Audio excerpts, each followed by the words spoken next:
Hey, welcome to lesson 5. You've made it to the last lesson. This is about mindsets, about what can go on in your head and get in the way of you actually making change happen, making learning stick. Let's get cracking. So there are 3 mindsets to watch out for. You need to keep this like a checklist at the moment and check yourself. How's my mindset going in each of these 3 things? Because they're critically important to making sure that over the long term, your success is sustainable, that you're going to keep this learning going and make it happen for you in your work. The first is growth mindset. Now, if you're not familiar with what a growth mindset is, I will refer you to the work of Dr. Carol Dweck in the resources that go with this lesson. She's amazing. Her work on growth mindset has basically found this.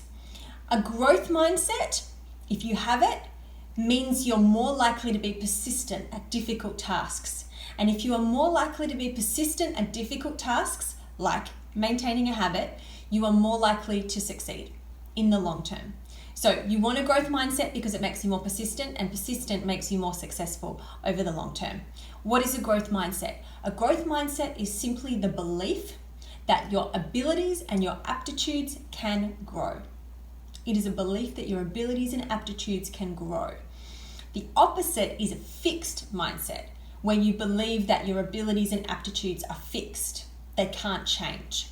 So in relation to the habits that you're about to start to implement for yourself and start to build success momentum with, what you want to catch is things like if you miss a day or if you miss a few days, if the habit is not sticking, if you hear yourself saying to yourself things like, yeah, well, I've missed out on the exercise again, but I'm just not very athletic. Or if you hear yourself saying things like when you wanted to speak up in a meeting, yeah, I haven't been doing it, but I'm really shy. I'm just not a talker. Both of those phrases are representative of a fixed mindset because you're saying I'm shy. It's a character trait. And by implication, I can't change it. It is fixed. Or I'm not athletic. Again, doesn't really change. It's just part of who I am and part of my identity.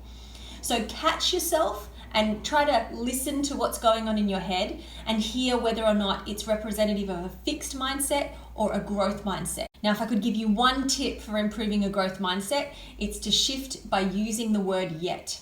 So instead of I'm just shy, say I don't feel comfortable talking in meetings yet. I don't feel comfortable giving my opinion on the spot yet. Because that indicates you're still growing, you're still changing, and it can shift. And that's what you're trying to shift with your habits and these behaviors that you're trying to change. So growth mindset is the number 1 mindset